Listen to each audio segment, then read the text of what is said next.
দর্শক, এর আগে ভোট যতই এগিয়ে আসছিল ততই জোটের আলোচনাটা ডালপালা মেলছিল। জোটের আলোচনায় যখন পর্যন্ত এই বর্তমান যে দুই তিনটা জোট সেগুলো যখন পর্যন্ত দৃশ্যমান হয়নি, তখন কিন্তু নানা রকম সমীকরণের আলোচনা চলছিল এবং তখন নতুন রাজনৈতিক দল এনসিপিকে নিয়ে নানা আলোচনা ছিল। এনসিপি বিএনপির দিকে যাবে নাকি জামাতের দিকে যাবে নাকি এককভাবে নির্বাচন করবে। যদিও এনসিপির মধ্যে সংখ্যাগরিষ্ঠ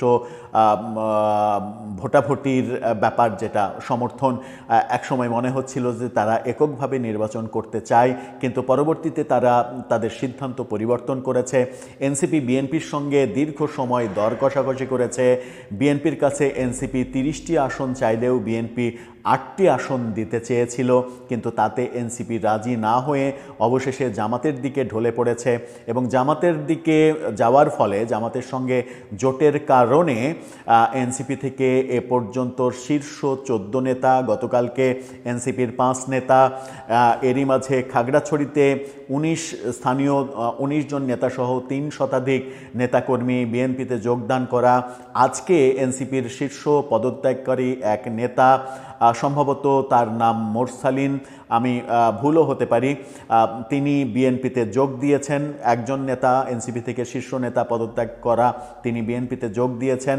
ঠিক বিএনপির সঙ্গে জোটের প্রেক্ষাপটে এনসিপিকে বিএনপি 8টা আসন দিতে চায়, যে আলোচনাটা চলছিল, যে আলোচনার প্রেক্ষাপটে এনসিপি রাজি না হয়ে জামাতের দিকে গেছে, সেই আলোচনাটা এবার একটু অন্যদিকে ঘুরে নতুন করে এসেছে। নতুন করে আলোচনা ছড়িয়ে পড়েছে জামাত এনসিপিকে মাত্র 10টা আসন দিতে চায়। এই আলোচনা চতুর্দিকে ছড়িয়ে পড়েছে এবং এই আলোচনায় জামাত এনসিপি জোটে এমনিতেই তাদের ইসলামী আন্দোলনের সঙ্গে জামাতের একটা সম্পর্কের শীতলতা চলছে। তাদের জোট শেষ পর্যন্ত টিকবে কিনা, 19 তারিখের মধ্যে সব কিছু ফাইনাল করতে হবে। 20 তারিখে নমিনেশন উইথড্র করার লাস্ট ডেট।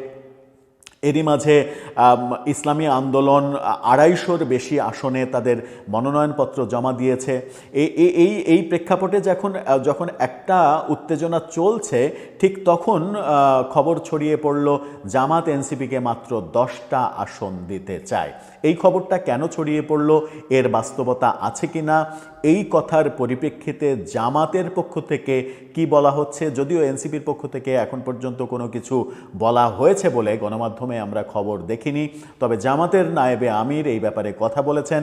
কি বললেন তিনি, কেন এটা ছড়িয়ে পড়ল, চলুন একটু জেনে দেখি এনসিপি জামাতের জোটের অবস্থাটা কি দাঁড়াচ্ছে। থাকবেন পলিটিক্স টিভির নিয়মিত আয়োজনে।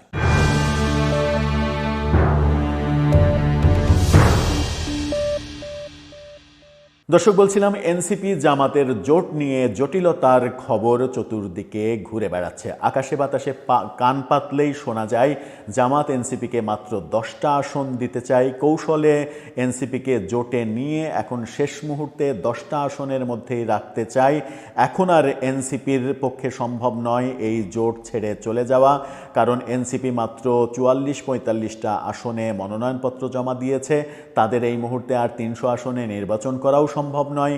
সেই ব্যাপারটার সুযোগ নিয়েই জামাত এই ধরনের কৌশলের রাজনীতি করছে কিনা এই আলোচনা চতুর্দিকে যখন চলছে, তখন জামাতের নায়েবে আমির ডাক্তার আব্দুল্লাহ মোহাম্মদ তাহের তিনি ব্যাপারটা খোলাসা করার চেষ্টা করেছেন। তিনি দাবি করছেন যে খবরটা চলছে সেটা নাকি গুজব, সেটার কোনো ভিত্তি নেই।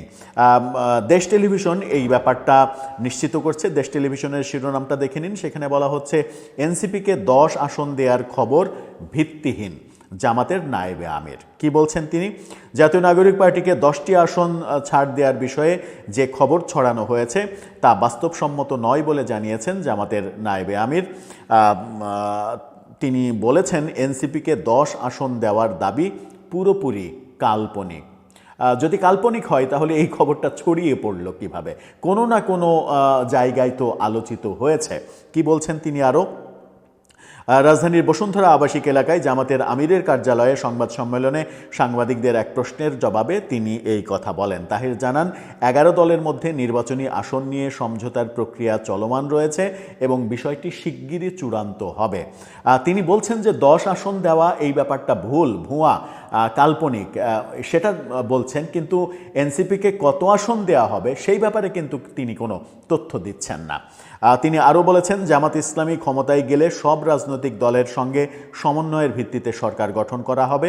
এর আগে সকালে জামাতের আমিরের সঙ্গে সৌজন্য সাক্ষাৎ করেন ইউরোপীয় এক্সটার্নাল অ্যাকশন সার্ভিসের এশিয়া ও প্রশান্ত মহাসাগরীয় বিভাগের পরিচালক, তিনি সাক্ষাৎ করেন। যাই হোক, জামাতের নায়েবে আমির তিনি বলছেন যে 10টি সিট দেওয়ার ব্যাপারটা এটা ভিত্তিহীন, এটা কাল্পনিক। কিন্তু তিনি বলছেন না যে না 10টা না, তাদের সঙ্গে 30 আসনের সমঝোতা হয়েছে। এনসিপি চেয়েছে 35টা, আমরা 30টা দিতে চেয়েছি, এই কথা কিন্তু বলছেন না। কখনোই কিন্তু এই ব্যাপারটা পরিষ্কার করে বলা হয়নি।